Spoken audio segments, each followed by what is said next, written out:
Here we are.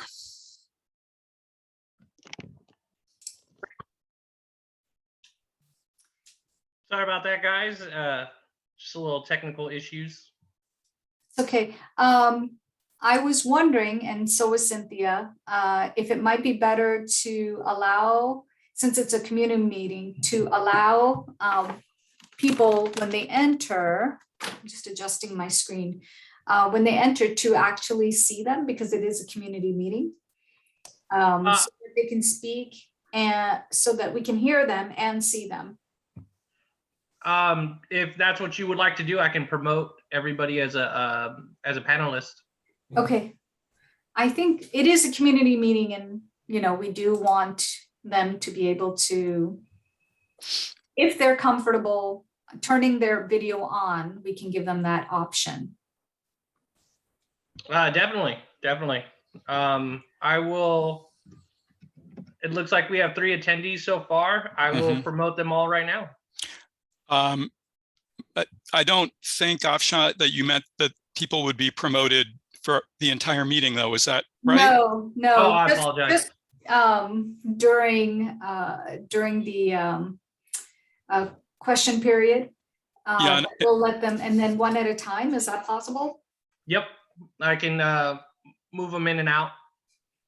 Okay. great. Thank you. Matt, do you want to test your audio? Sure. Am I coming in loud and clear? We can hear you, and I'm just going to test my screen share.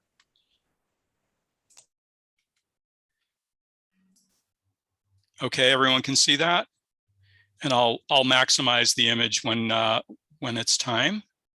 Okay. That's good.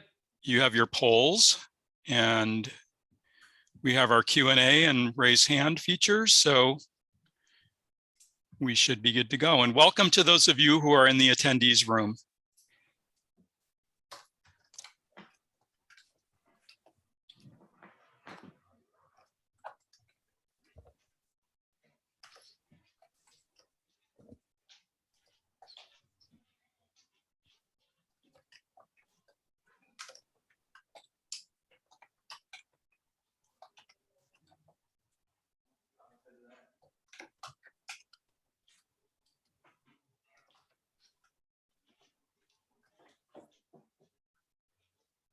Ten four.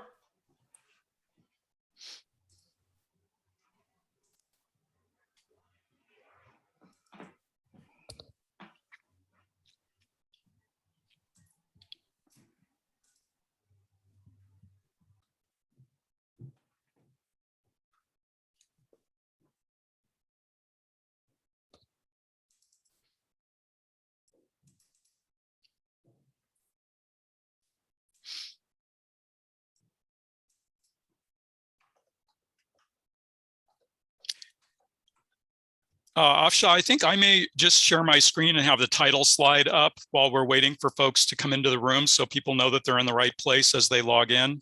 I think that's a great idea, and I might Okay. take a screenshot.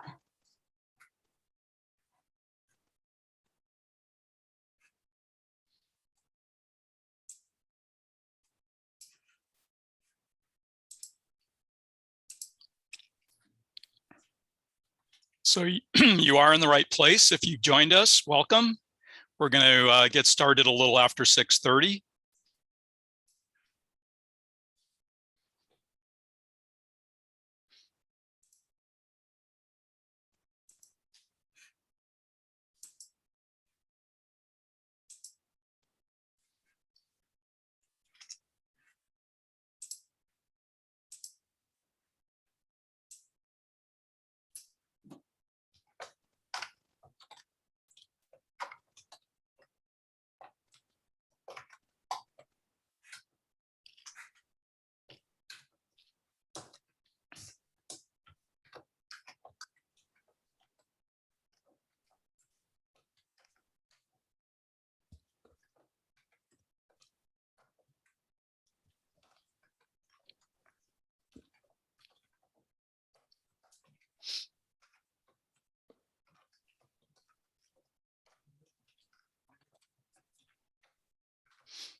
If you're just joining us, welcome. We will be starting in just a few minutes. We're giving folks some time to arrive. It is about 6:28 and we have a start time of around 6:30. Mio, would you mind resending the link to Cynthia? Yep, I'll send it right now.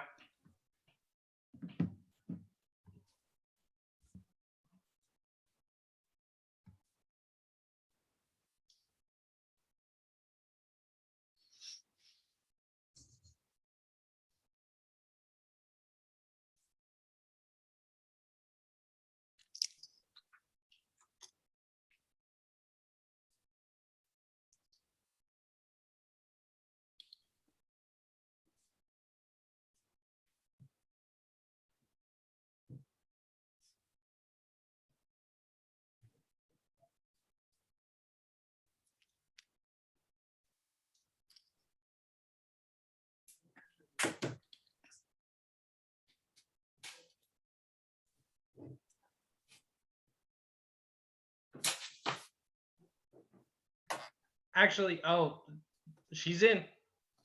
Okay, great. Hi, Cynthia. Hi. Great, we Welcome. can hear you. What? We can hear you loud and clear. Okay, I'll mute myself then. You are sideways on my screen. There you go. And if you're just joining us in the audience, welcome. We're going to get started in just a minute. We're just coming up on 6:30 and we're going to give folks a couple more minutes to join us and then we'll begin the program.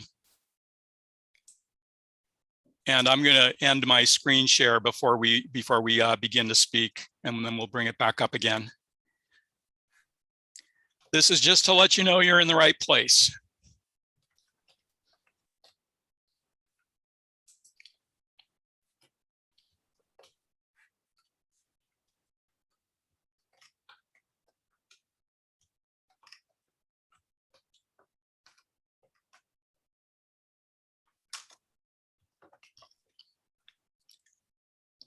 We'll give folks about another 2 minutes to arrive and then we'll get going. Are we inviting our attendees to turn their video on? When they're promoted as panelists, I believe that's the plan. Okay. Yeah.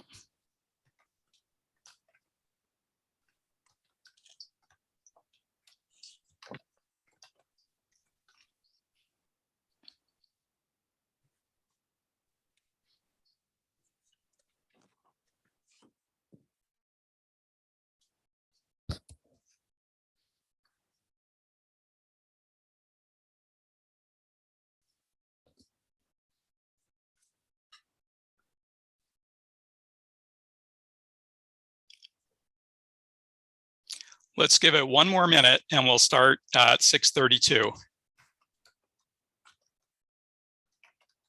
And if you're just joining us, welcome. Glad to have you here.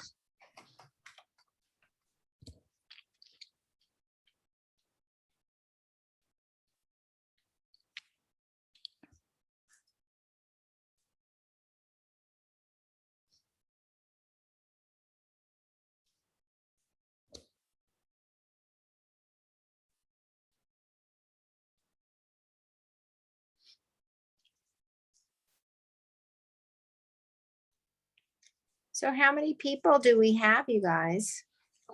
We have about 12. Awesome. And we keep getting more. Fantastic.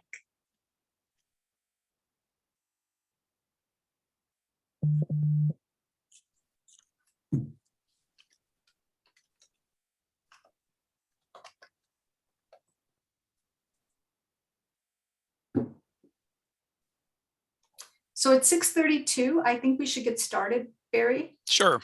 Okay. So I'll introduce myself. My name is Akshay Hamid, and I am the planning director with the town of Moraga. And tonight we have staff here, Mio Mendez. We have consultant Barry Miller and also his team from BAE, Matt Kauta. And also we have Cynthia Battenberg, who is the town manager.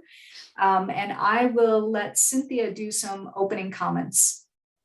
Great, thank you, Afshal. Well, I wish I could see your faces, but it's great that you're here. Thank you so much for taking the time to learn about this very important housing initiative that we're really just embarking on.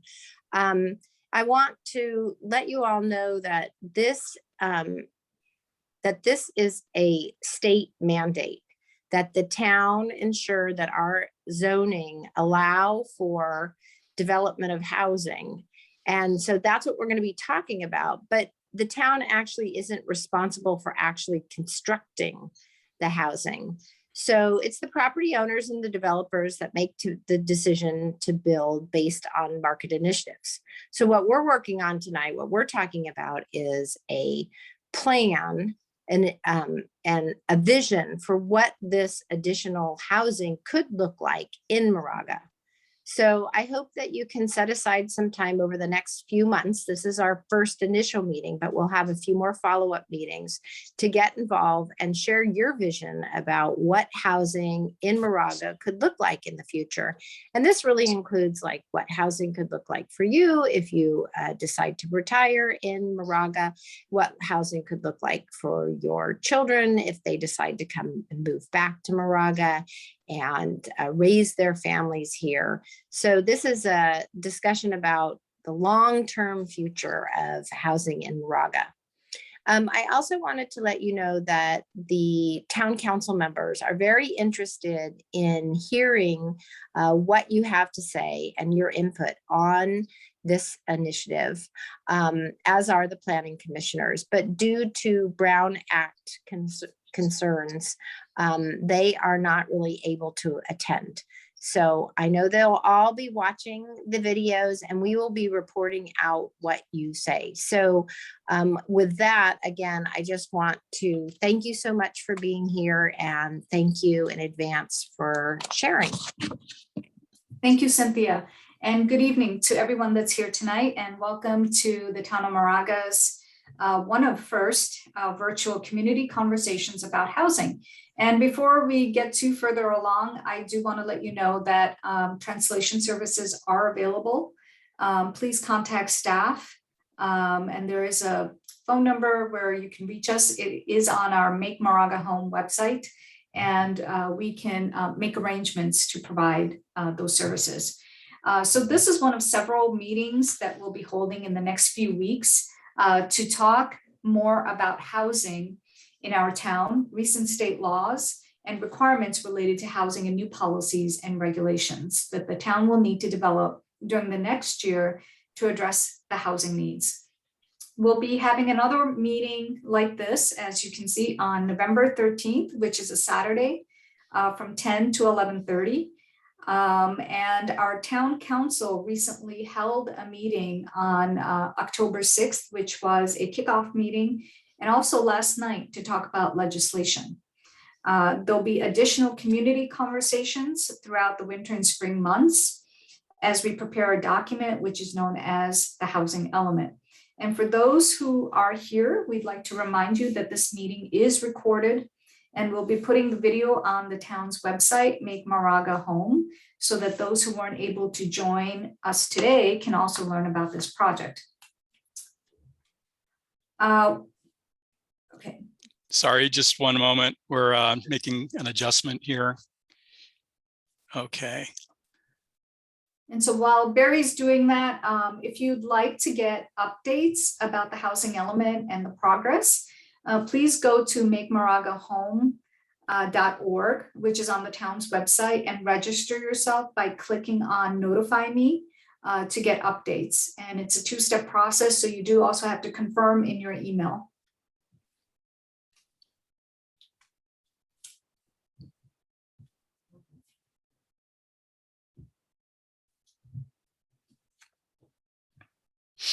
Okay, great. Thank you, Barry. We'll be telling you more about the housing element in this presentation. And today we're going to start off with a brief presentation that provides the context for the housing element. In other words, how we got here and why we're here today. The presentation provides an overview of what a housing element is and the process the town will be going through to update it.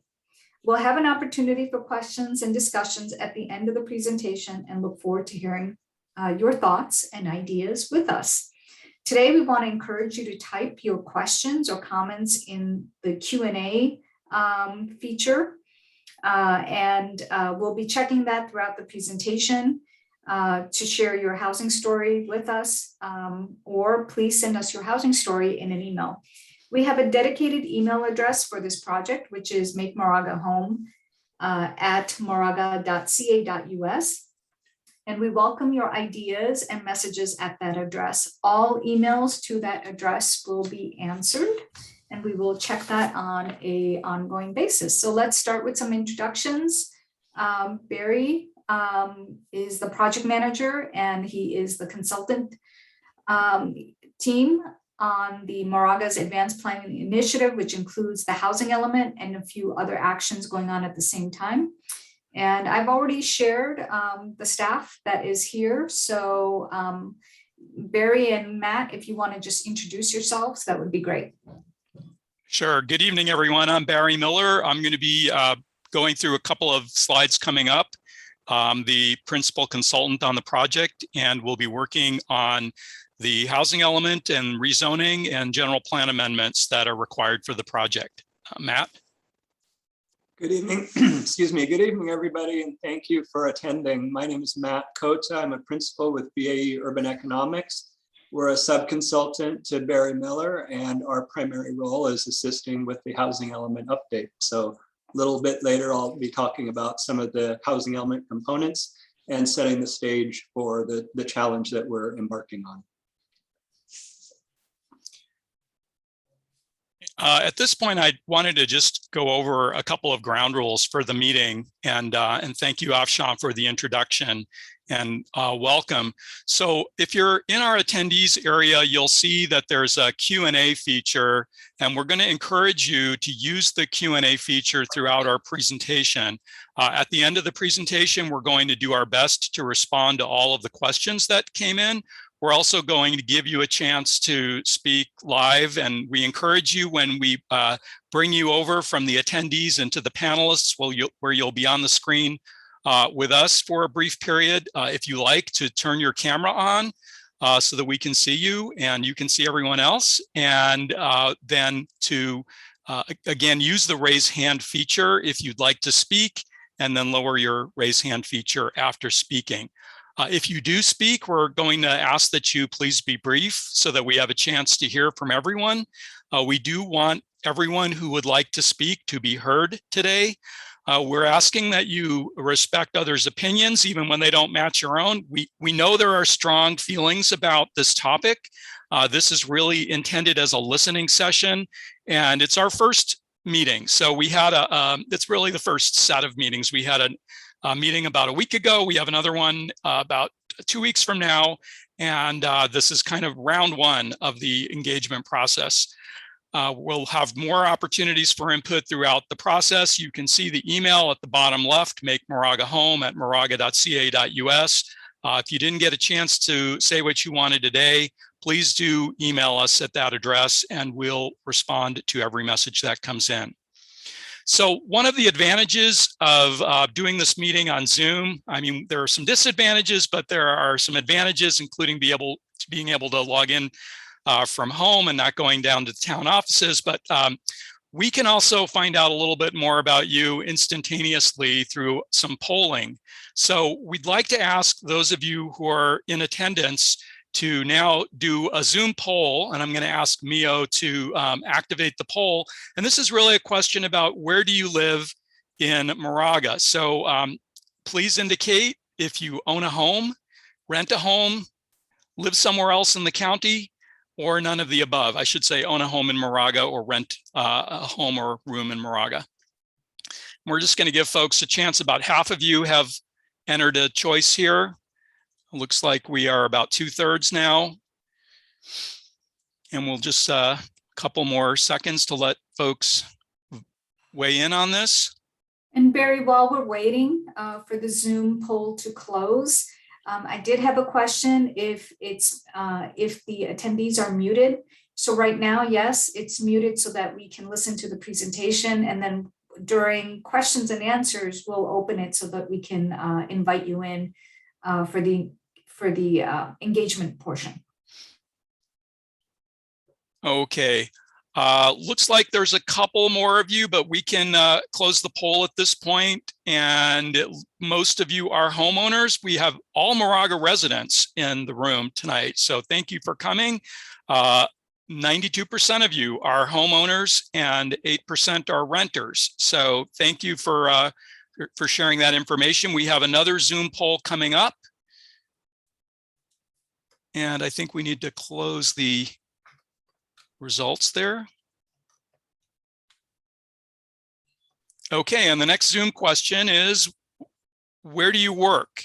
And again, the choices here are your regular place of work is in Moraga. You work somewhere outside of Moraga. You're not currently working, either retired or unemployed and so forth, or other. And if you would please answer this question, that would be great. And we'll give it another couple of seconds here.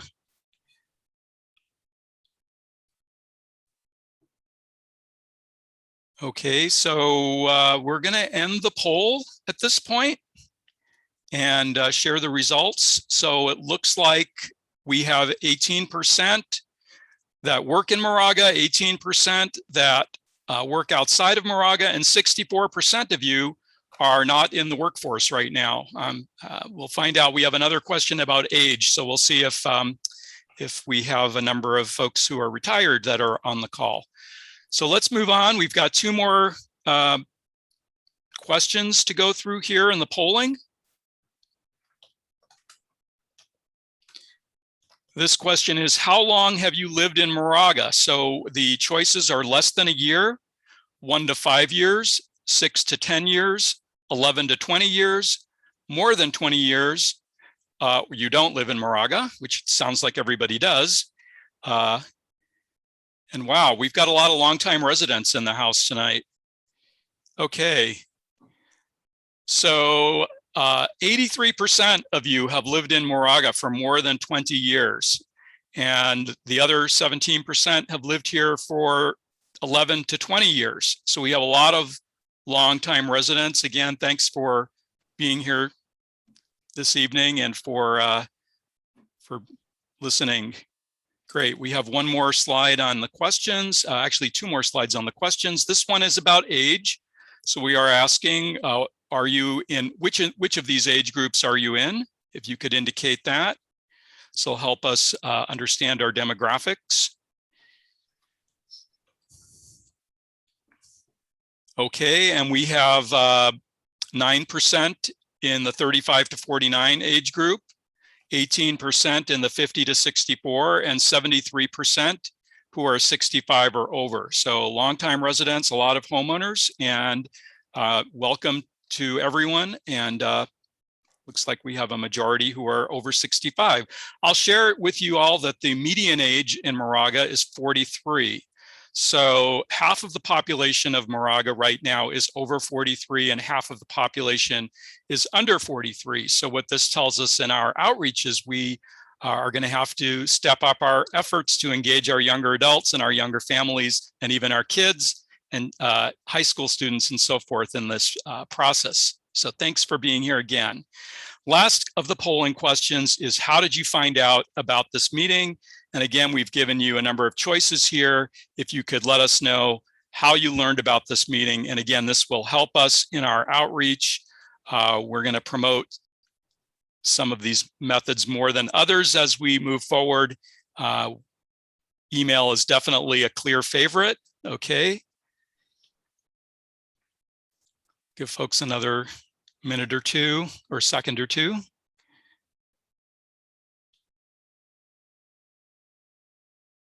All right, so it looks like most of you found out about this meeting through an email notice or newsletter.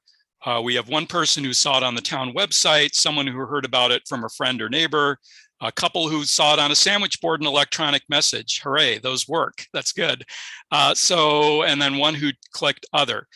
We do intend to go before all of the civic groups that will have us in the next couple of months to make presentations and get more input on this. If you're a member of a homeowners association, we want to encourage you to invite us to one of your meetings, and we'd love to speak about this and hear about your views and your thoughts.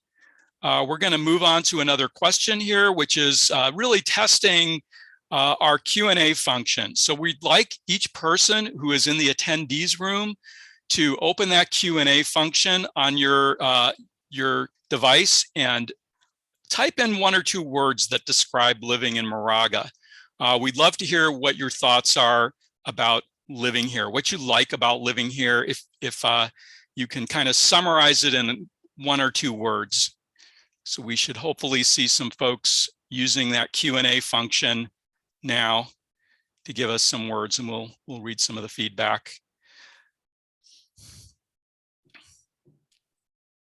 I'm seeing security, excellent schools, beautiful vistas.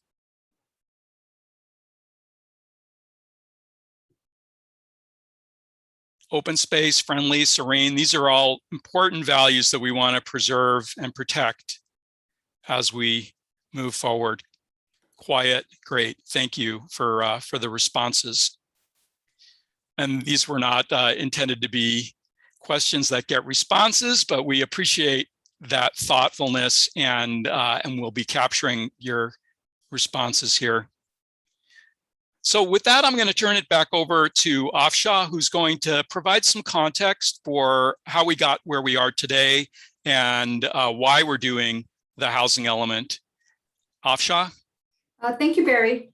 And again, welcome everyone. We thought it would be helpful to start off our presentation with some context for our conversation about housing. Next slide.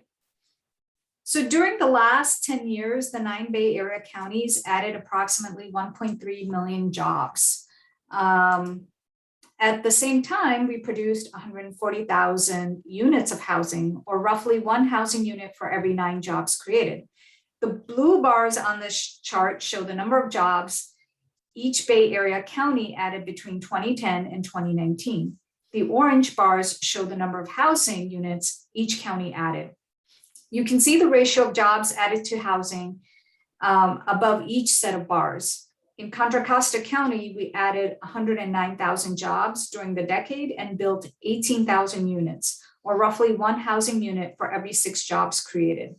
We did a little better than the region as a whole, but there's still huge imbalance region-wide. As you see on this slide, all of the Bay Area counties added significantly more jobs than homes, in some cases by margins of more than 15-1. And although Santa Clara and San Francisco and Alameda counties saw the majority of the job growth, we've all been impacted by the imbalance. By growing our economy without adding housing, we've seen longer commutes, more overcrowding, and more households doubling up, and significant increases in housing prices. And it's not just the growth of high income jobs at Google, Facebook, and other large employers in Silicon Valley. The growth of these higher income jobs has also fueled growth in lower paying jobs that we hear less about in the news. Jobs in the service industry and in middle income professions like healthcare, education, and the creative arts. Jobs in retail, food service, childcare, and other sectors that don't pay as well as technology jobs that are driving the boom. On this chart, the orange bars show the number of jobs created by income category in the Bay Area. And you can see we're doing a better job building housing for those in the above moderate income categories. These are the tech jobs and the higher paying jobs. We're not doing nearly as well when it comes to building housing for those in the middle income and lower income categories. In fact, very little of the housing we've built in the last decade is affordable to these workers, creating a large and growing gap in our housing market. We can provide more options for seniors. Oops, sorry. The lack of supply means higher prices. When you have an imbalance between supply and demand, as as we've seen here, one of the consequences is an increase in prices. This graph shows the median home value in Moraga over the last decade based on data from Zillow. We've seen an increase of more than 100% since 2012 alone in the town, with the median price increasing from $850,000 9 years ago to over $1.8 million today. While rents haven't gone up quite this deeply, we've also seen rent increasing at a faster rate than income. And this slide is about the missing middle. Another factor behind high housing costs is that we're not building for what we sometimes call the missing middle of the housing market. The missing middle includes townhomes, duplexes, smaller apartment buildings, and other types of housing that used to be more common in our cities and towns than it is today. We've seen construction of costly single-family homes at one end of the market and larger apartment and condo complexes at the other. But what we haven't seen lately is the moderate density, more reasonably priced housing that's always been an important part of the housing market. We have good examples in the town, such as the duplexes at Moraga Country Club, and opportunities for first-time home buyers and young families are more limited than they used to be. In Moraga, data shows that townhomes and condos are selling for roughly 1/2 the sales price of single-family homes, but there's very little inventory available. Next slide. So our service workers can't afford to live here anymore. One of the consequences of these changes is that our service workers are having a harder and harder time living in our community and in the Bay Area as a whole.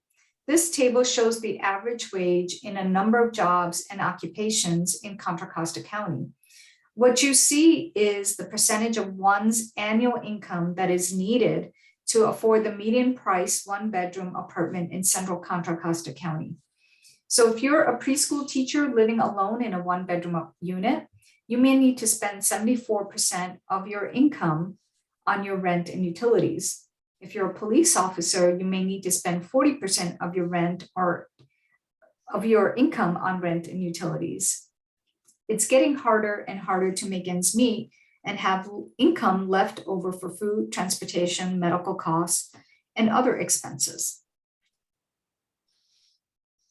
So the benefits of increased housing choices, there are some real benefits to having a more diverse income mix of housing choices in our community. We can create more opportunities for young families to find a first-time home, something that's out of reach for many families with children right now.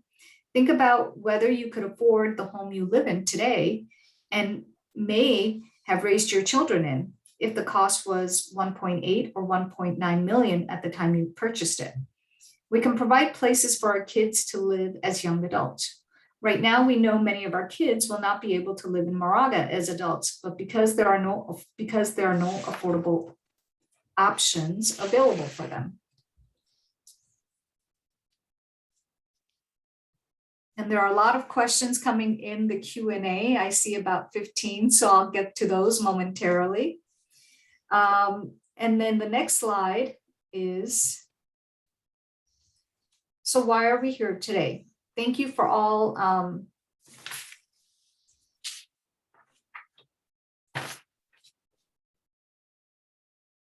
okay, so why isn't housing getting built? When you look at the data, one question that comes up right away is why isn't housing getting built? And there's no one answer to that question. We're facing a complicated set of challenges that make it very difficult to find a solution. And no one city or town can solve the problem on its own. It's a regional issue that we all have to solve together.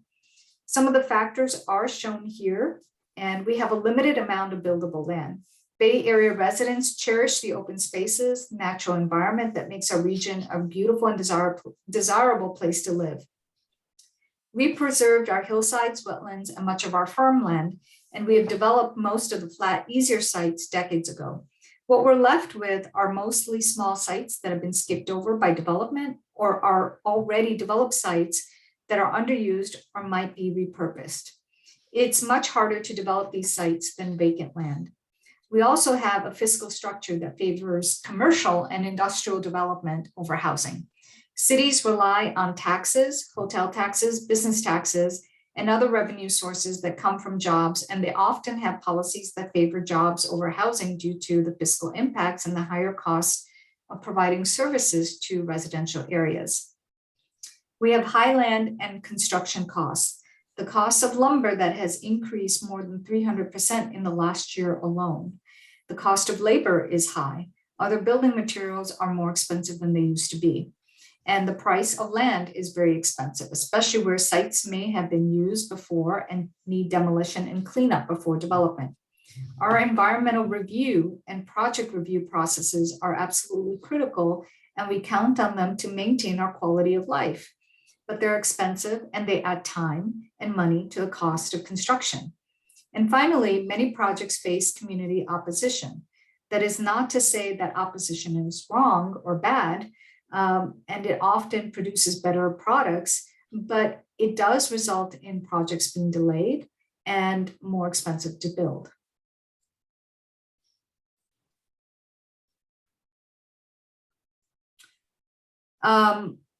So the state is stepping in.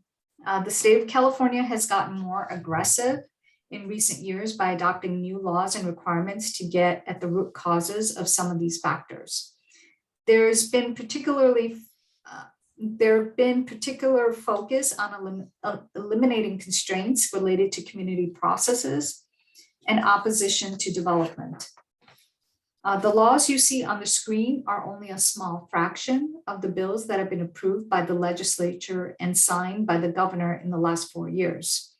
The town council received an update on some of these laws last night at the October 27th meeting on housing legislative updates. And we encourage you to go to the Agenda Center and watch the meeting to learn more.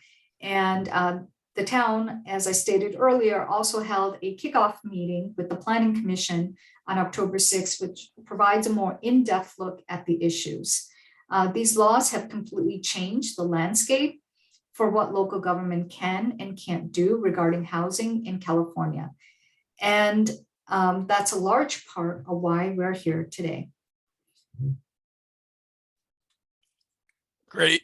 Thank you, Afsha. We're going to move into the next part of the presentation now. I'm going to be telling you a little bit about the housing element, and Matt's going to be taking over in just a moment. Before that, we have 2 more Zoom questions for you. Now, these are trivia questions, so they're maybe more fun than telling us where you live. We're asking you, how many people did Moraga gain between 2010 and 2020? So this is the net gain in population in the town of Moraga between the 2010 census and the 2020 census. The new census data just came out in August, so we're excited to see what our true population is.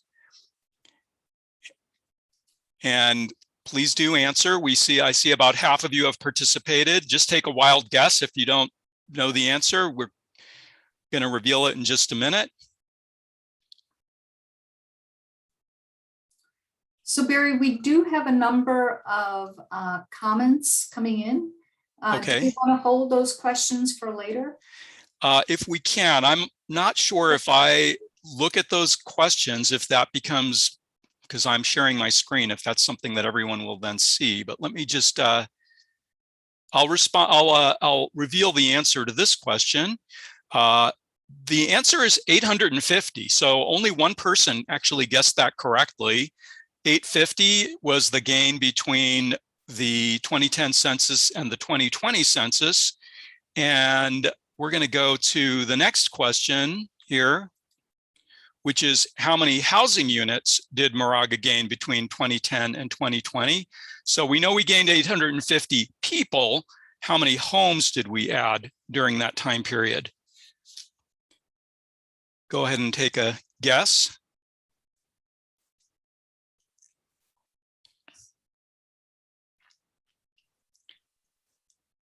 Okay, and it looks like 2 of you got the correct answer, which is, we're going to end the poll now. Yep, go ahead. And the answer is 110.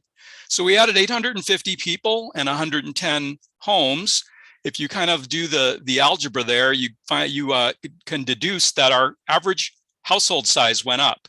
So there are about 2.66 people in the average Moraga household in 2020 compared to 2.51 in 2010. So we have more people per home, given that imbalance.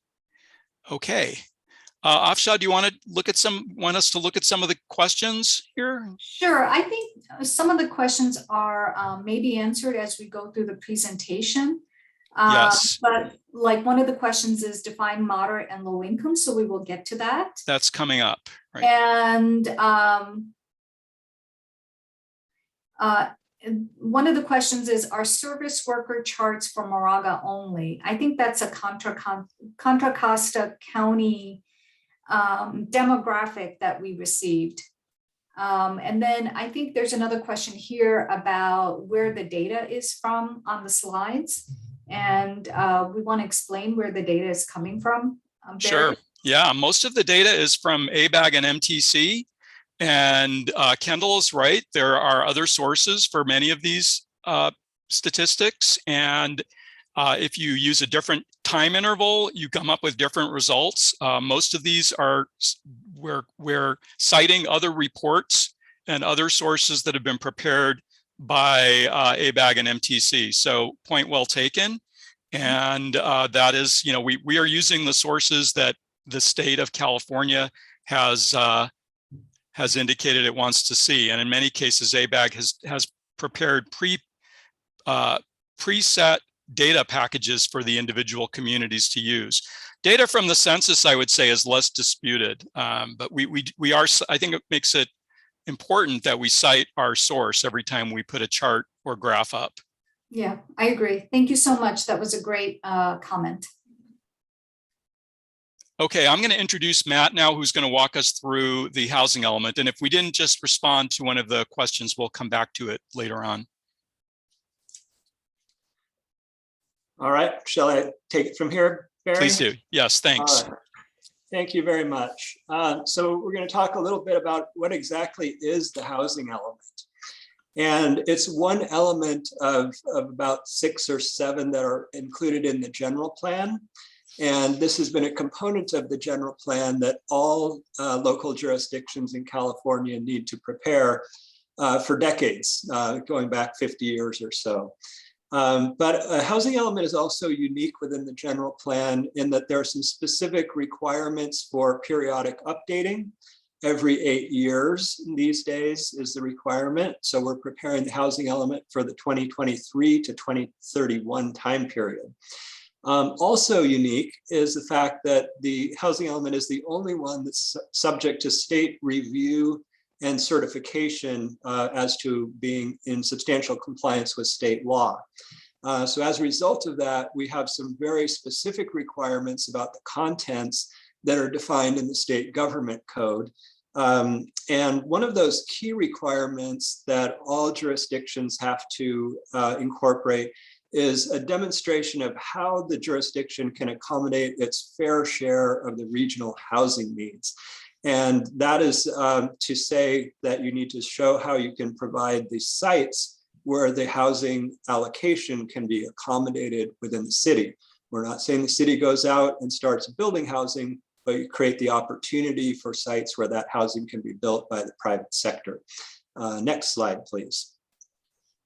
So this is a kind of an outline of all the various contents of the housing element. And across the rows here, you see that there are a lot of analysis and background information goes into the preparation of the housing element, starting with a housing needs assessment that reviews local demographics, employment trends, housing market conditions, evaluating special housing needs for various population types, including seniors, large families, disabled people, a number of special populations that traditionally face challenges in housing.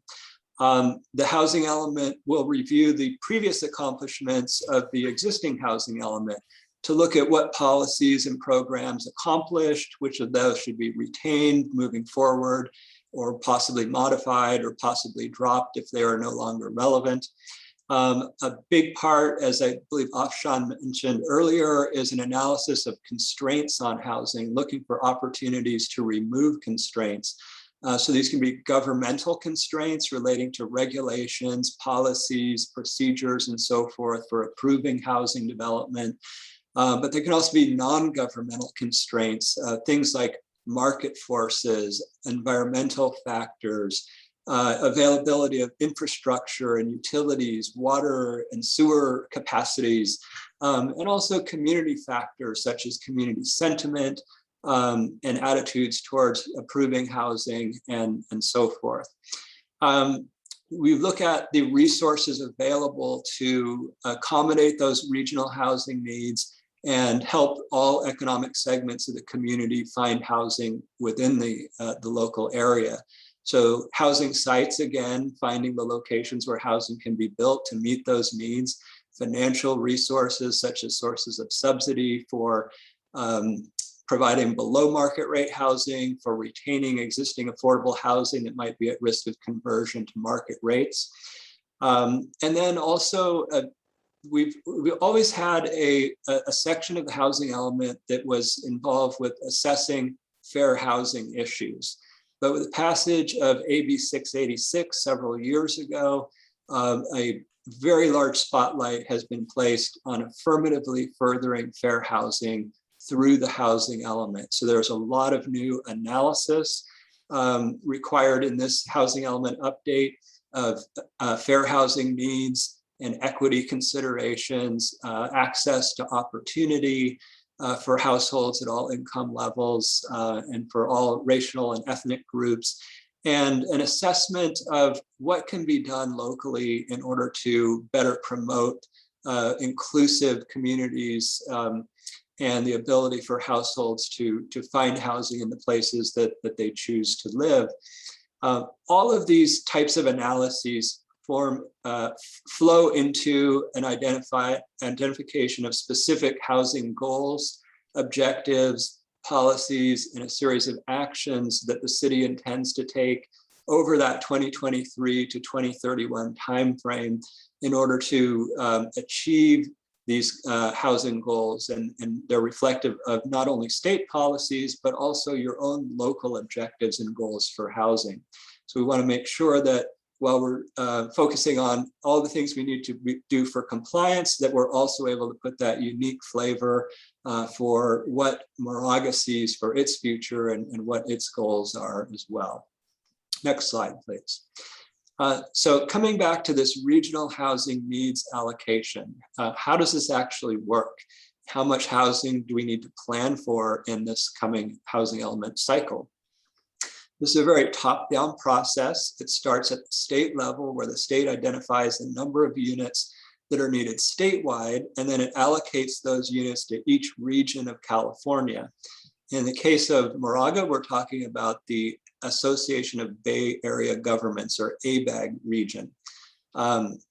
This allocation for this period for the ABAG region was 441,000 additional housing units, which, by the way, is a significant increase over previous housing element update cycles.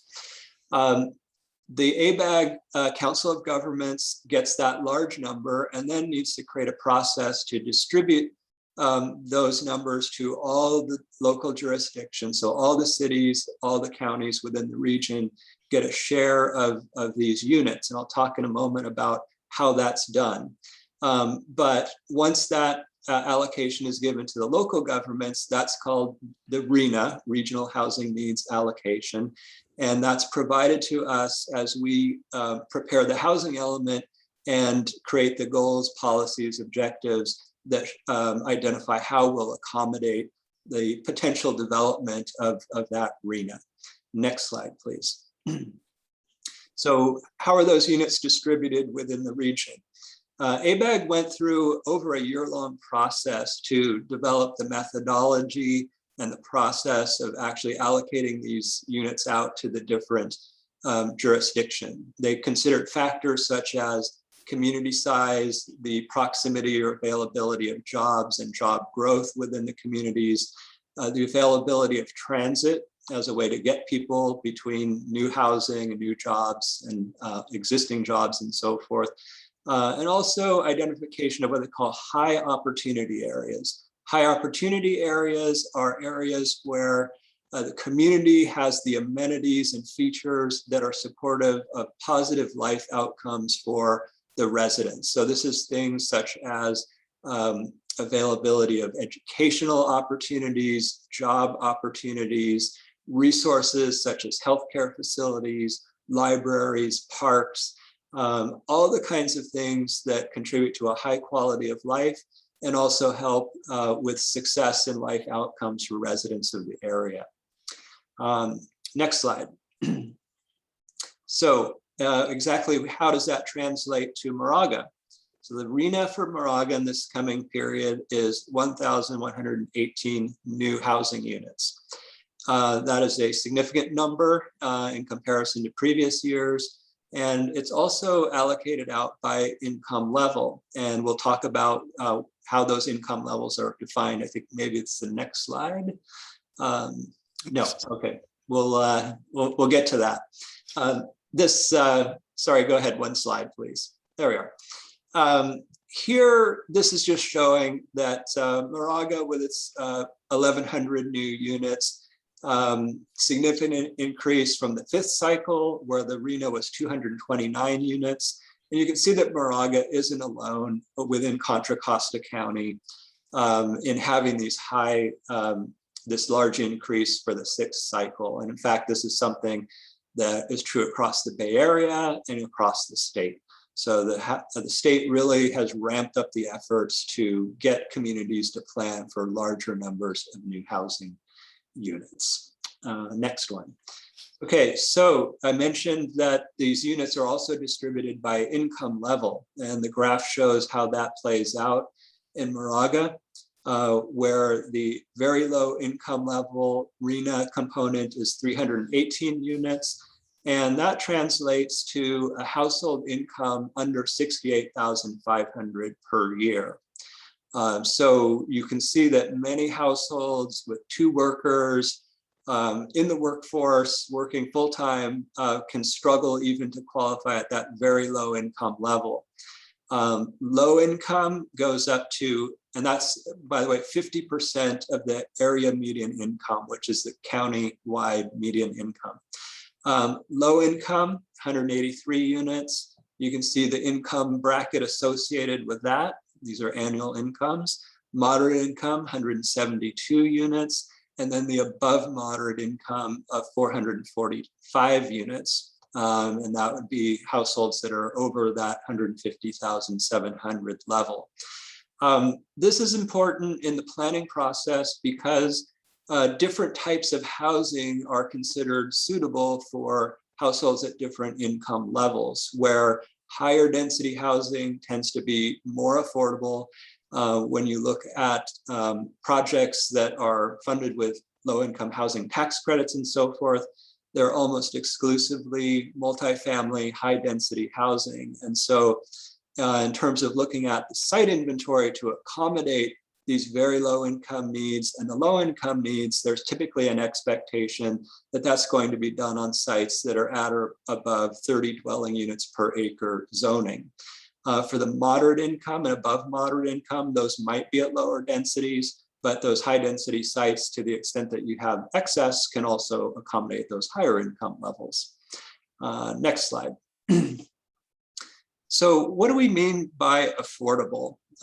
The housing element, as dictated by state law, follows federal Housing and Urban Development Department guidelines for affordability in housing, which dictates that households should not spend more than 30% of their household income on their housing costs. And this is not strictly just the rent or say the mortgage payment that you make if you're a homeowner, but also includes utilities. In the case of homeowners, property taxes, hazard insurance. If there's a homeowners association due, that would be covered as well in that 30%. And especially as household incomes go down, you can understand that paying more than 30% of monthly household income for housing means that there's just much less to be able to spend on other necessities of living. And there's much less room in a budget of a lower income household to make those adjustments, as I think Afshan mentioned earlier in the presentation. Next slide.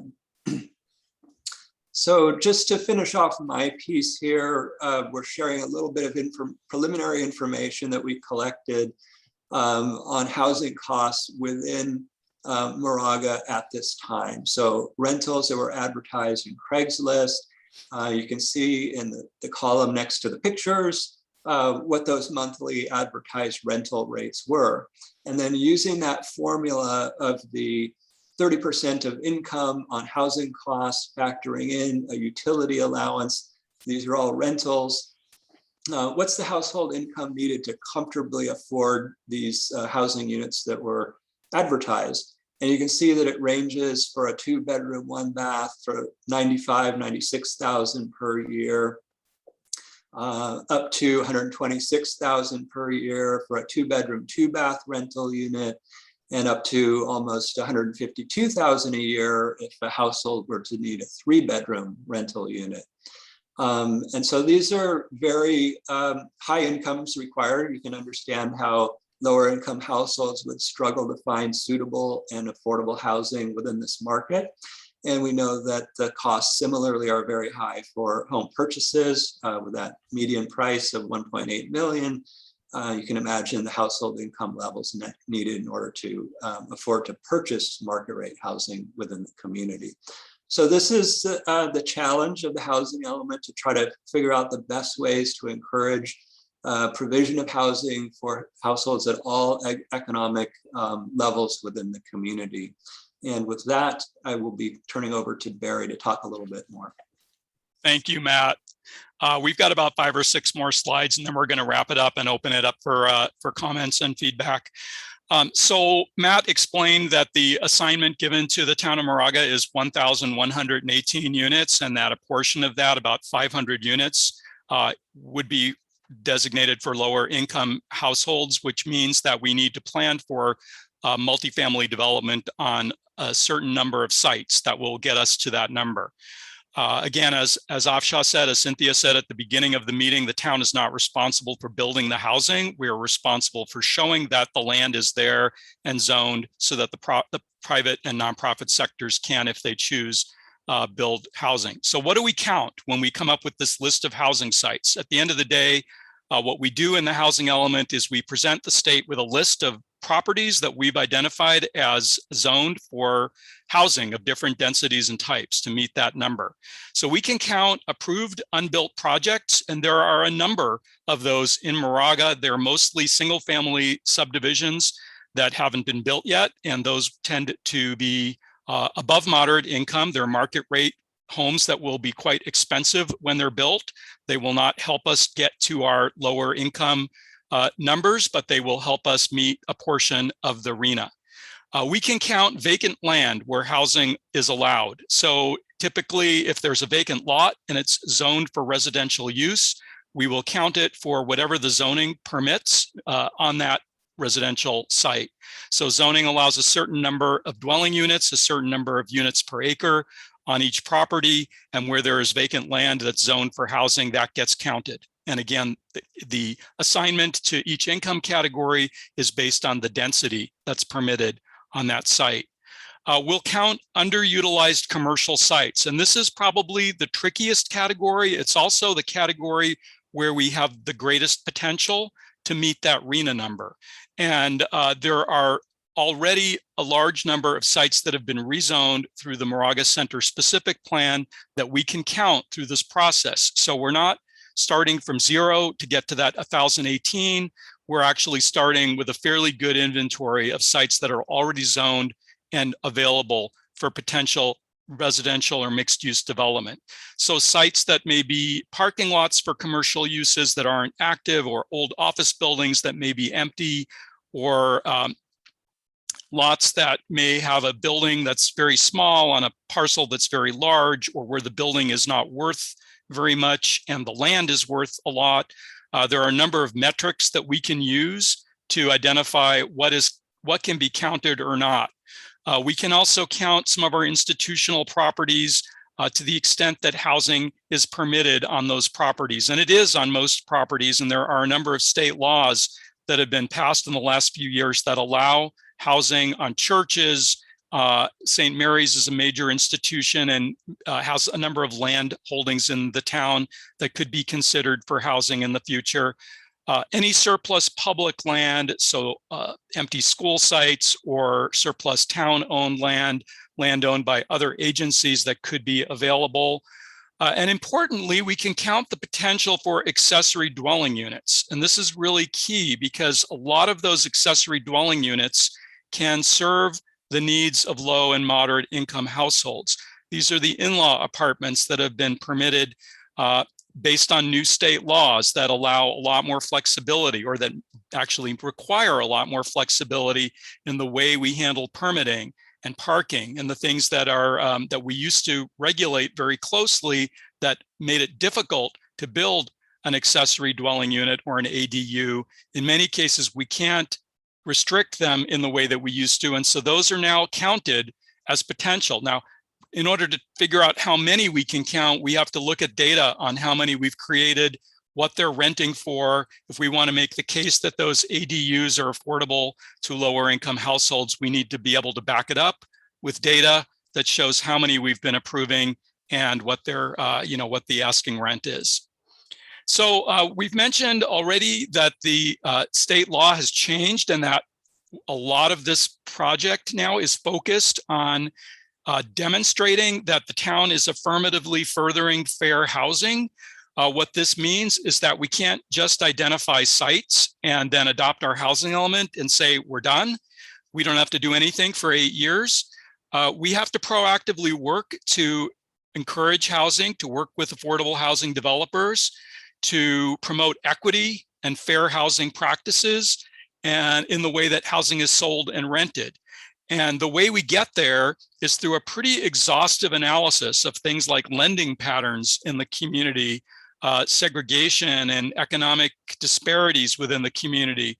I will say that it's less of an issue in Moraga than in some of the larger communities where there are pockets of poverty and pockets of extreme wealth in the same community. But even where a community is pretty homogeneous, we still need to show that we're reducing the barriers that restrict access to opportunity. And so a big part of the work in doing the housing element update is gathering that data, analyzing that data, and coming up with responsive policies. The other thing about this is that we have to do, through our outreach and engagement program as part of this process, we have to reach people we've never reached before. The last housing element, there was a community workshop. This was 8 years ago. There were 6 people that attended. That was the only workshop that was done for the entire housing element that time around. We can't do that anymore. We need to reach out to tenants. We need to reach out to groups that really don't know about the planning process. And if we don't, the state will ding us and tell us you've got to do more to reach out to your community in your housing element update. So it's a pretty big task that we face in hearing from those voices that don't usually participate. And then what happens if we don't? So this is the question that this often comes back to, is what happens to the town if we don't comply, either if we don't do a housing element update, or if we do it, but the state says you didn't meet the statute and you didn't comply with the requirement. There was a time maybe 30 years ago where there really weren't any consequences to having a housing element that didn't pass muster with the state. That is not the case anymore. And in the last 8 years in particular, the stakes have become much higher. So the first consequence is the potential loss of state funds, not just for housing, but also for transportation. So the funds that we rely on for road maintenance and repaving and things like that could be jeopardized if we don't have a certified housing element. Obviously, the state money for housing becomes jeopardized. We face increased risk of lawsuits and attorney fees, and there have been a number of cases in the last few years where cities have been sued either by housing advocates or by the state itself in the case of Huntington Beach, or fined for not having a certified element with penalties. In the most extreme example, the state could actually step in and take over the town's permitting authority and land use authority. That is something we really want to avoid, as we want to avoid fines and penalties which accrue very quickly. So it's in the best interest of the town, and for that matter, all of the cities in the Bay Area and in Contra Costa County, to work to get certification of their housing element. And that's often a back and forth process. It's rare that we submit our housing element to the state in a draft form and get an immediate check from them saying you checked all the boxes, you did everything you were supposed to. Typically, it's an iterative process. You submit a draft to them. They say, you're not quite there yet. You need to do X, Y, and Z before we will certify your element. And this all has to happen before January 2023. So I'm going to put the timeline up for the project. We're wrapping up here, and we're going to talk a little bit about our outreach and engagement and how you can be involved in the process. We are now in fall 2021. We're in kind of the throes of the data collection and analysis part of this project. We are doing our initial community engagement, but really what the consulting team is primarily working on is the needs assessment, the site evaluation, and that constraint analysis that Matt was talking about in his slide earlier. We're trying to determine the gap between the number of sites that we have and the number of sites that we need to meet that 1,118 units. The gap is not as big as you might think it is, but it's there, and there will need to be some rezoning done as part of this process, primarily of commercial sites, primarily in the Ream commercial area, and then taking another look at the Moraga Center specific plan to see where are there opportunities in those areas for some additional housing, and we're determining what that quantity is. By spring of 2022, we need to have a draft plan prepared, probably about 9 months before this is due for adoption, because we need to be able to go back and forth with the state, bring this document through the Planning Commission and Town Council, submit it to the state, get comments back, make revisions, and then submit it to the state again. We also have to do an environmental impact report as part of this exercise. So the housing element is a policy document, but to the extent we're making zoning changes or looking at things like different building heights or parking standards, that is all subject to an evaluation under the California Environmental Quality Act. And this all needs to be completed in order to get the element adopted and submitted to the state by January 2023. So wrapping up, we want to just go over ways to participate in this process. If you haven't signed up already, please do go to Make Moraga Home at moraga.ca.us and let us know you'd like to be notified about future meetings.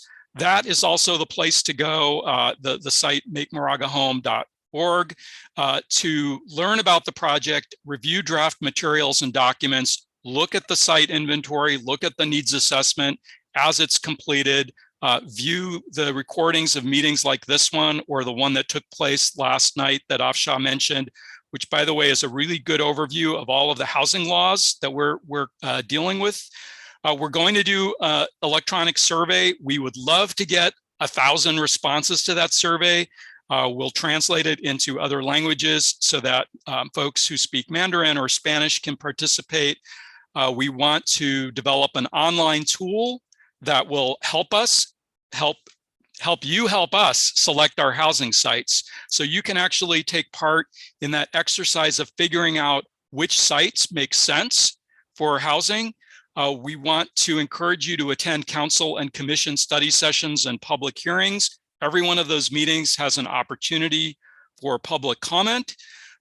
There are a number of HOAs and neighborhood groups and civic groups like Kiwanis and the Community Foundation and so on.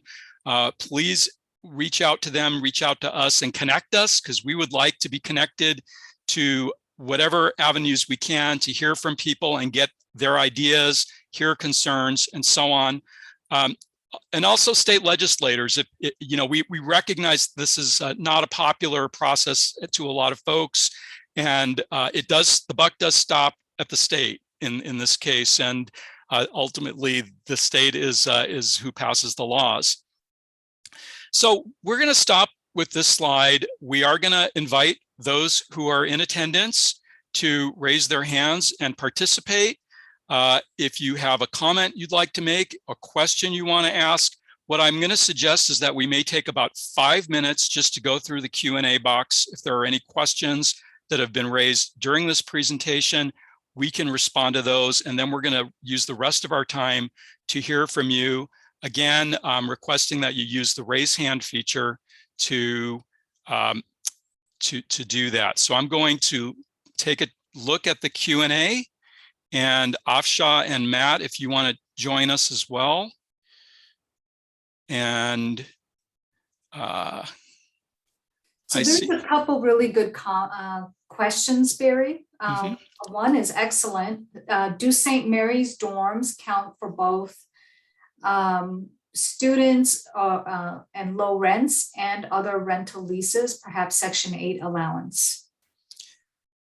Yeah, Matt, do you want to handle that? Matt did the Davis housing element, so he knows all about how dorms are counted. Right. So dormitories, the traditional ones that we're all familiar with, where you've got a whole bunch of students who live together and share a common bathrooms down the hallway, eat in a common kitchen or dining room downstairs typically.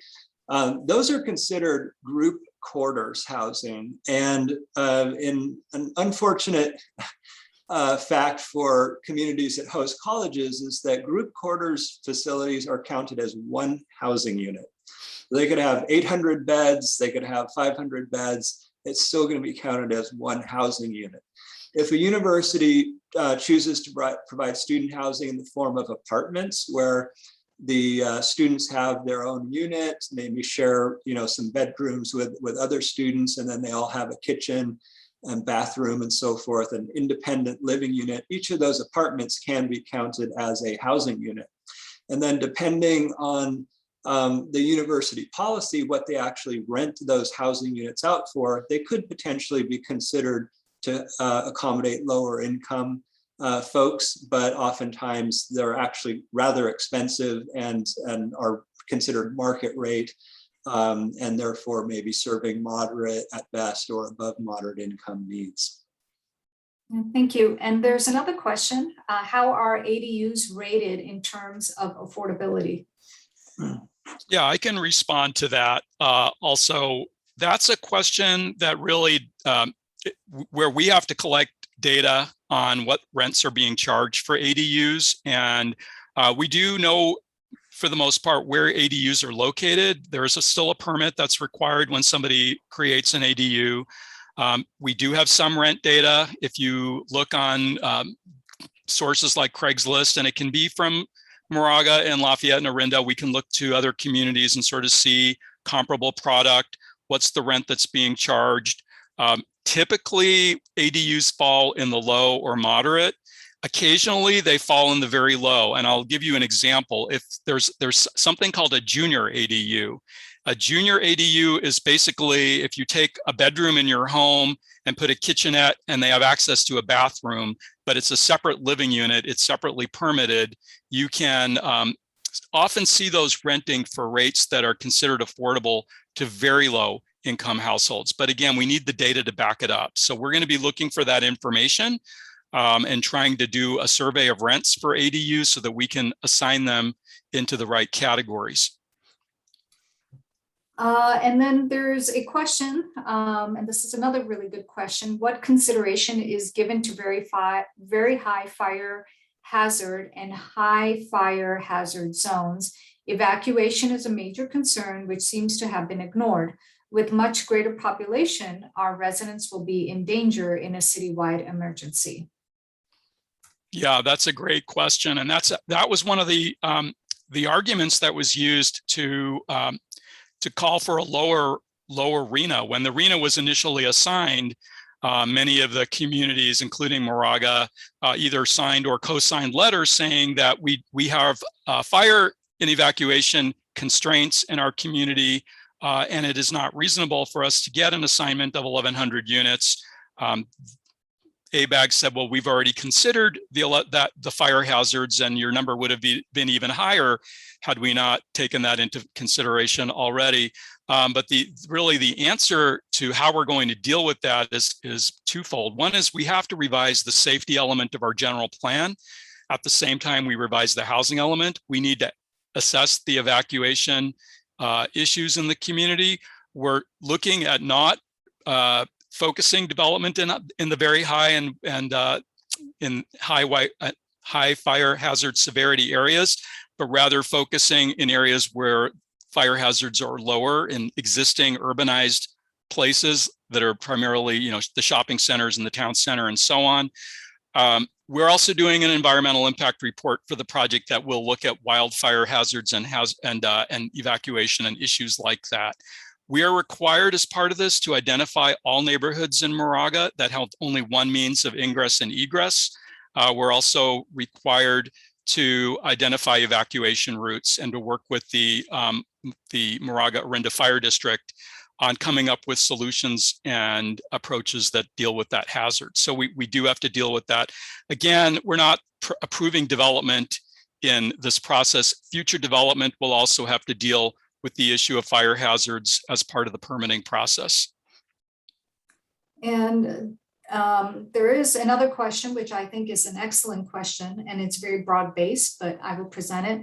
How can you address the failure of the town staff and town council to meet the last 8 cycles of housing standards starting in 1969? This is a failure of responsibility that in your presentation, you said was a recent development, but it actually has been a requirement Moraga has ignored and avoided for decades. And I think this is, I'll take this. I'll take the lead on this. I think this is why we are where we are today. I think this is why the state is doing the legislation that they've been doing, as Barry shared with you. This is why Moraga, but many other towns. I mean, if you look at the Bay Area region as a whole, and if you also look at the southern jurisdictions in Southern California, this is a statewide problem. And that's why we are where we are today. And the governor has created what is called, stated that we are in a housing crisis. And so what we are trying to do is move forward and trying to resolve this, not town by town, but as a region. So we appreciate your input and your comments, and we look forward to making this, getting to some resolution on this. Thank you. If I could just add to that also, one of the reasons that the RHNAs are so much larger this cycle is that historically in dealing with the RHNAs, the state was really in a mode of providing for what we call the keep up need. So as the state is projected to grow, how many more housing units do we need in order to accommodate that growth? But in this 6th cycle, the regional housing need has also incorporated what they would consider the keep up need or the catch up needs. And so again, the housing that hasn't been built statewide and regionally for decades, they're looking to local jurisdictions to put these policies and plans in place that can help to address not only the projected needs, but those historic shortfalls. And so that is a consequence that all jurisdictions are dealing with these much higher RHNAs for this cycle. Okay, great. And did we want to open up the forum now to those who wanted to join? I know Kendall Langen had his hand up for quite some time. Yeah, let's bring Kendall in. I just also wanted to say, from the thread of comments and questions, we haven't yet met with the fire district. That is obviously a front burner item that we need to do immediately. The project started just a couple of weeks ago, and so everything we've heard from the community and the town council and planning commission is, what about evacuation? What about fire hazards? Make sure that that issue is front and center as we look at solutions and as we look at our RHNA. So we are aware that that's a really important channel of communication and conversation. It's interesting. I'm looking at Kendall's comment that the MOFD says that they have They say that the town can accommodate many more residents. We don't have that information from them yet, so I'm looking forward to those meetings and conversations, and we welcome your input on that as well.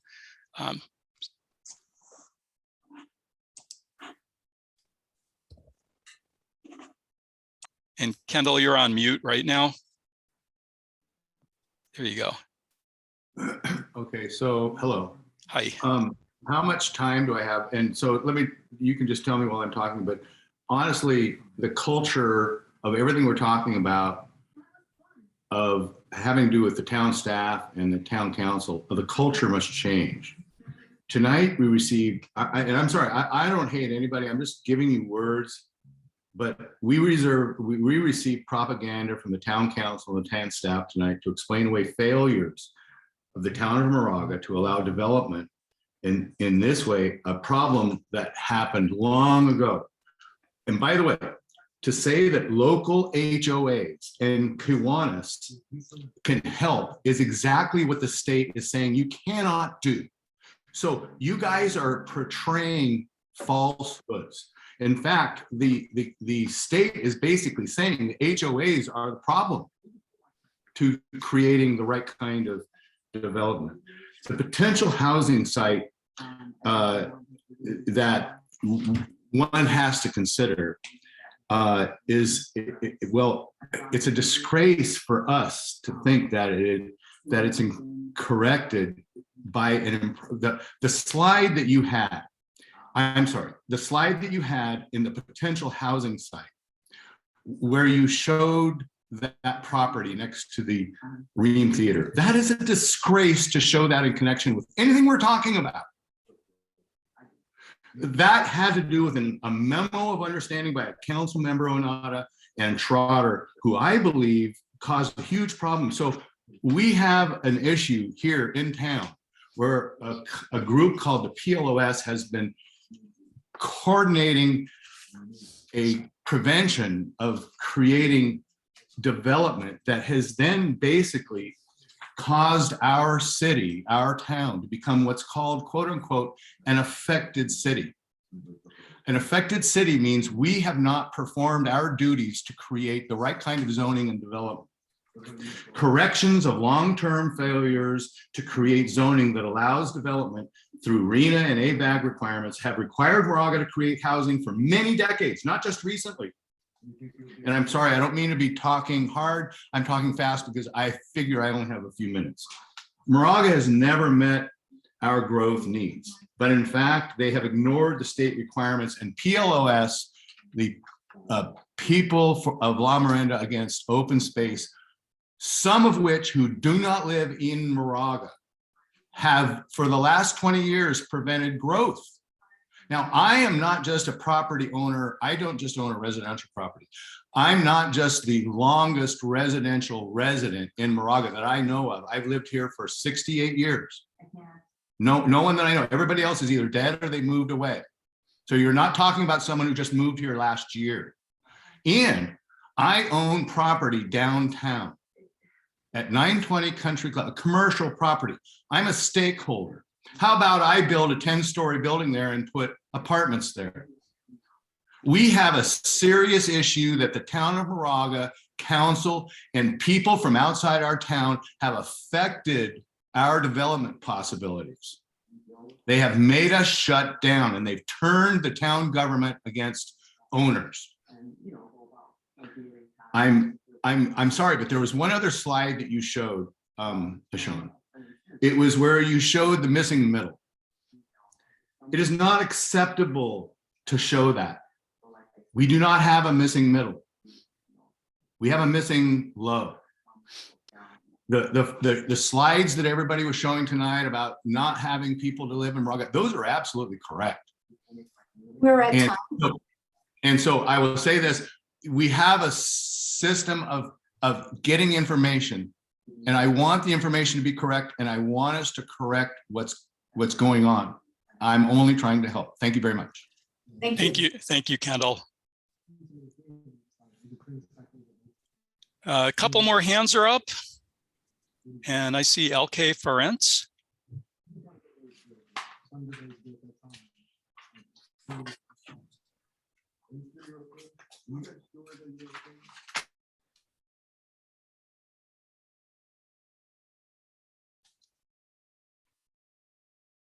let's see.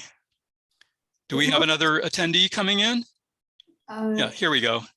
Ginny Falconer. Yes, we have somebody on the screen now, LK Ferenc. Yeah, I'm here. And I'm muted. It's great. So thank you for doing all this stuff. There's a lot of stuff going on, and I'm trying to figure out, get a handle on it. I have lots of questions, so perhaps I should just follow up with an email as opposed to taking up too much of everybody's time. One of the follow-ups that I have for the previous questioner is that there's a sort of a bad optics when they eliminated the requirement for the town manager to be a resident of Moraga, because it kind of gives off a bad impression that that person's interest might be just to grow his or her empire. And I'm not saying that anybody's doing that, but the optics are that. The implication is that instead of doing best for the town, one does best for his or her career.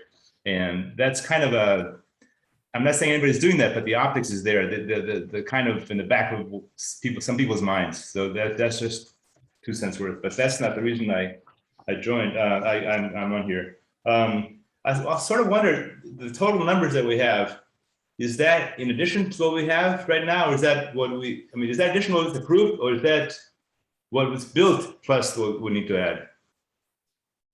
No, let's say 10,000 units, they wouldn't need 12,000 units. Does that mean that we already have 1,000 approved? Does that mean that we only need to come with 1,000, or do we need to come with 2,000? You know what I'm saying? Yeah, so the number, it doesn't include the number of units that already exist. That's the number that the town needs to plan for the future. So the 1,100 units are all for the next 8 years. So that includes ones that have been approved but not developed. They're zoned but not developed, right? Yes, that's correct. Okay, so we don't have much land to work with. So does that mean that we have to revisit MCSP and just build 10, I don't know, something else there, like senior housing? So this is what we're beginning the process of doing, and we will be looking at MCSP to see if it achieves what we need it to in terms of numbers. But we're also looking at other parts of the town that maybe haven't been looked at before or haven't been looked at lately to see if there are some opportunities for additional units there. We're not putting all 1,100 units in the MCSP area. We actually can't do that. We have to show the state that we're distributing the units around the town. Yeah, well, there isn't that much space open unless we go out to Bollinger or something. So do we, can we sort of, the state is saying, thou shalt, and without any kind of input from us, and at the threat of lawsuits and who knows what else they can threaten us with. And we don't have the budget to fight the state, and the staff works very hard, and so do you guys.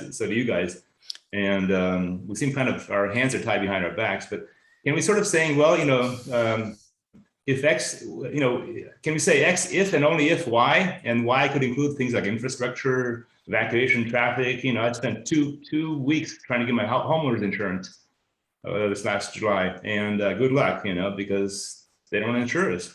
So because of our location. So, traffic, safety, roads, public transit, schools, parks, infrastructure, low-income social services, they could bring low-income people in, multi-generational construction and water involved,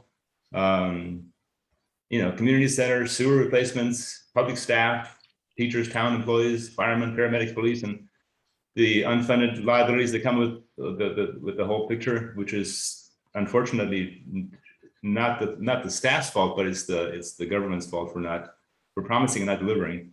So can we say something like, we'll do this, but you have to do this? Yeah, I think so. That was an excellent list of all the factors we need to consider in looking at development in general. In many ways, what we're doing now is a planning exercise to demonstrate that we have sites for these units. There's still another exercise, both the environmental impact report and then individual projects will still need to be evaluated based on some of the things you just mentioned. So things like access and ingress and egress and traffic and fire prevention, fire protection, and so on. Many of those things get considered on a project by project level. We're sort of at the 100,000 foot level here. So, and there are a lot of things that you raised that are also at that level, But this isn't the end of the process. It's kind of an ongoing. Looks like we have a new speaker joining us. Are you referring to me?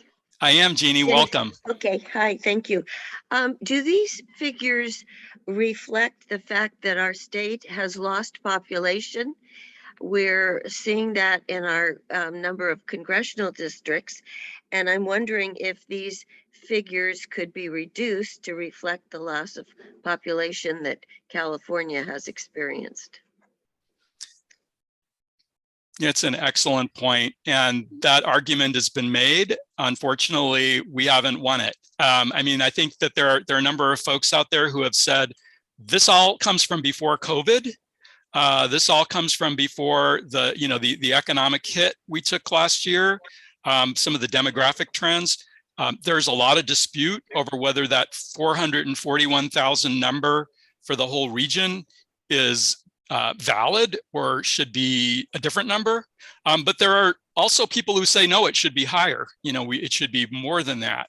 So there's been a lot of debate and discussion about getting to where we are now. But at this point, the numbers are set, and it's, we've just ended an appeal period that's been happening at ABAG, and they've denied, I think, all of the appeals that I've heard about. I don't know of any city that was successful in their appeal. So at this point, unfortunately, the answer is no. Despite the changes in demographics at the state level, these are the numbers we're asked to plan for. Okay. It's a good question.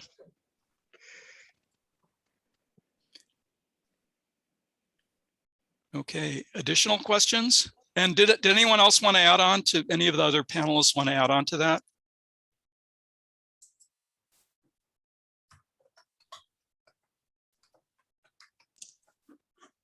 Yeah, I just want to say that, the projections are based on Plan Bay Area 2050. So the projections are not for an interval period of time, but for a period of time that is much longer out.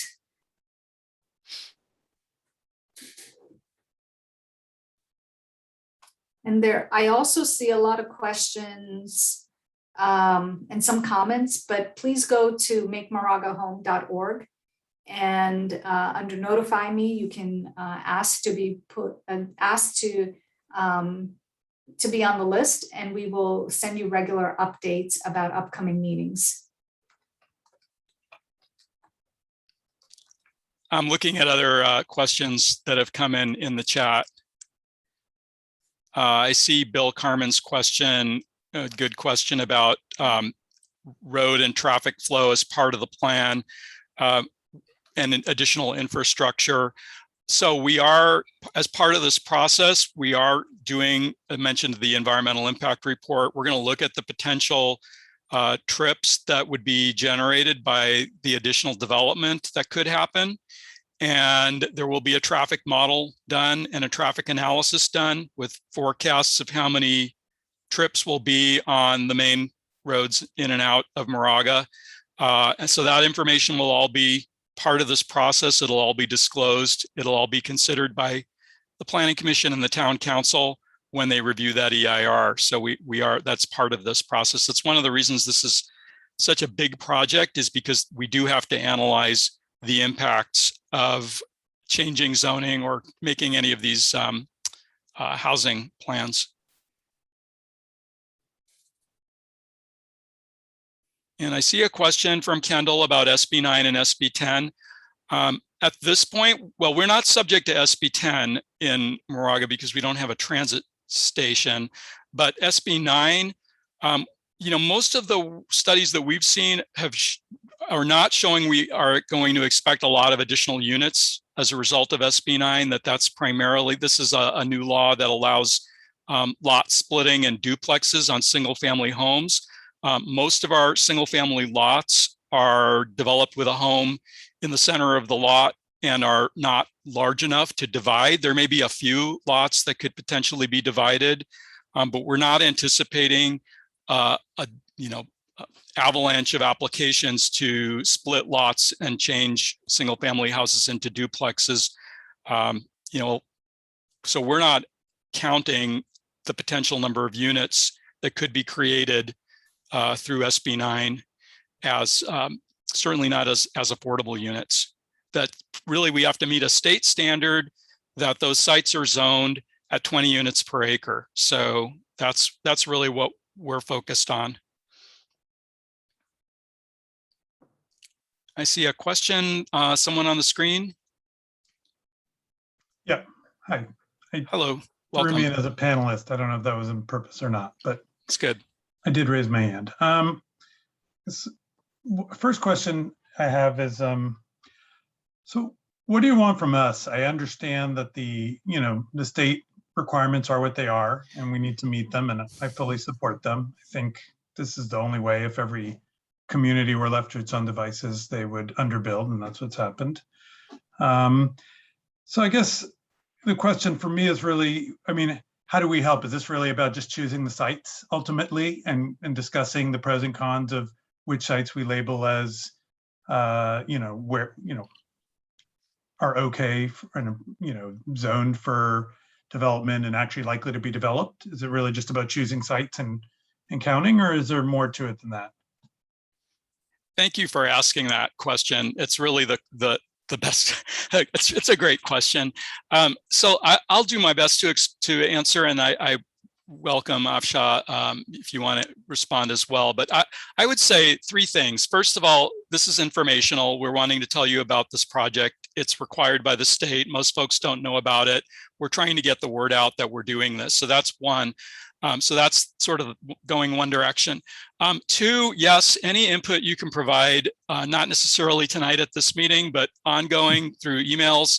On sites, if you have a perspective on which sites are best, which locations are best, which areas of town are appropriate, that's really welcome and encouraged. And third is we have an opportunity through this project to identify our local housing needs. And you guys, everyone who's here as residents understand what the town's needs are better than we do as outside consultants. So share your stories, your perspectives, your thoughts. If you have kids who can't afford to stay here or live here, elder relatives who need to downsize, but there's no option for them.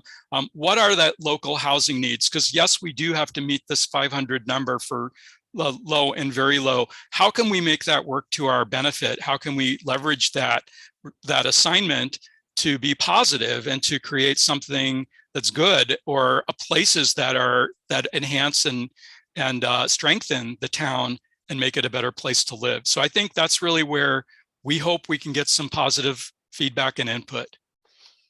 Thank you, Barry. And yeah, I just want to add, as staff, what we're really trying to create is a more balanced and stronger community, one that's inclusive and complete and will provide a great place where everyone is welcome. So, I know that on this particular evening, there are a lot of people who have been living in Moraga for a number of years. And one of the things to think about is aging in place, aging in the town where you've gone to school, or where you've gone to parks or trails or received other services. That's important. Another important aspect is many of your kids have grown up here. And how do you allow your kids to grow up in the same community that you grew up in? So I think those are all valid things to think about. And I really applaud the question that you brought up. And then other things too, we have aging parents. How do we accommodate our aging parents in our households? So I think that there's a lot here to think about. This is a very good conversation. Okay, thank you very much. Ginny asked about assisted living complexes. I do want to just respond quickly to that. Assisted living would be counted if the units have kitchens and bathrooms and are independent living units. So if you're building an assisted living complex where everybody has their own apartment, it can be counted. If it's congregate care or nursing, it wouldn't be counted. So that's, again, one of those subtle distinctions. that we look for. And often those are counted as above moderate income unless they're subsidized. So a market rate complex that's operated by, Sunrise or one of the other assisted living companies, often those are counted as above moderate income, typically, or sometimes moderate. Okay, any other questions? We are just passing 8 o'clock here. I don't see any raised hands. Kendall has another question. Barry, there was another question about, the state putting a lot of emphasis on accommodating the RHNA, but recognizing that's only one factor in housing challenges and for housing to actually occur.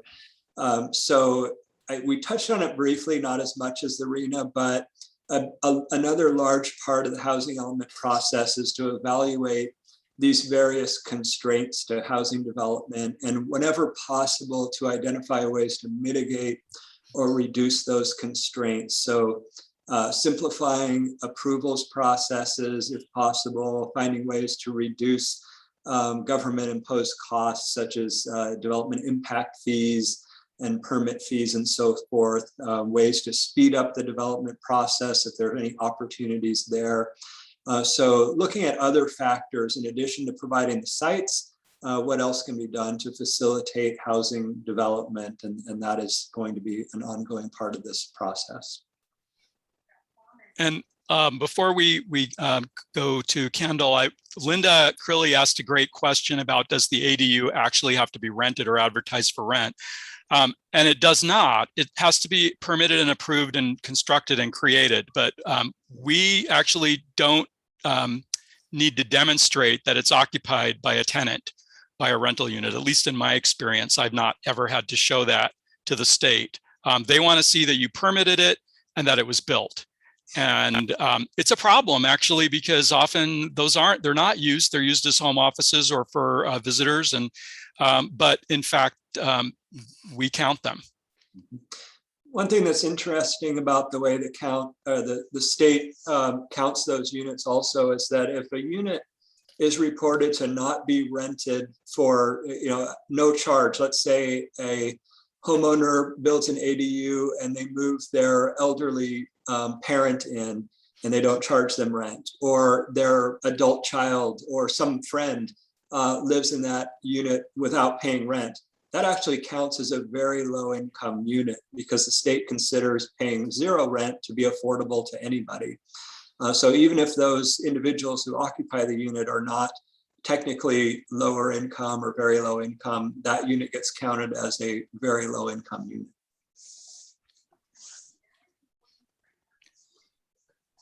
Okay, Kendall, did you want to make a final statement or ask a question? I see you're with us now. I appreciate everybody's effort tonight.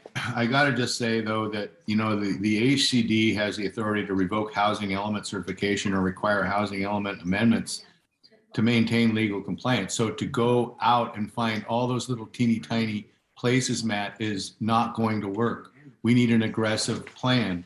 We can't do this in the backyards of everybody. An example of policies to create fair housing are increased zoning, relaxed unit size, relaxed parking, relaxed height requirements, anti-displacement policies requiring replacement housing costs. By the way, when someone says from an HOA, like I mentioned earlier, oh no, we don't want to destroy Moraga, that isn't going to work in this situation. So I'm just coming back and I'm going to ask this question, having put that in the preface of the question, because that's what the state is doing. How did the state come about applying the number that we have? How did they come to our number? Is there any way we can deny the number? And by the way, I did ask the question, and yes, the MOFD is saying that we can provide, like it's like 2,000, 3,000 more cars per day down Moraga Road, which I've lived here my whole life, 68 years. I don't agree with that, but I'm just saying we have these administrative issues. The pressure is on. And by the way, I just asked you guys a question and everybody ignored it. Perhaps we need to get a tunnel from Moraga to Caldecott. I am not kidding, because there's no way out. So we have to figure out a way to deal with the growth. My question again is, how did the state come about to give us the number that they did? That we, and I would really appreciate it if you explained to everybody, we have to live up to that number. Sure. Yeah, I'm happy to answer. So first, the state starts by giving the Bay Area a number, and that number is 441,176 units. This was given by state HCD to ABAG. ABAG took that number and assigned it to 101 cities and 9 counties in the Bay Area. And they did that with a 37-member committee that included representatives from every county in the Bay Area, elected officials, housing advocates, planners, and so on. They looked at a number of different ways of doing that. One way would have given Moraga a much smaller number, and given the larger cities much larger numbers. And they opted not to choose that method. And cities all around the Bay Area. What do you think? Why do you think that happened? Well, the argument that was given is that it would be inequitable to put the bulk of the responsibility on the cities that have already accommodated most of the growth and development in the region. And that we needed to look, we as a region needed to look at places that had lots of opportunities, good schools, good parks, wealth, and ask them to share more of the responsibility of building housing. And they came up with a mathematical model that assigned units to communities based on factors that we had not seen used in any of those previous cycles. So that gave us bigger numbers, and it gave us more numbers on the lower income side. And just for the sake of clarification, that's like 8 cycles. It goes back to 1969.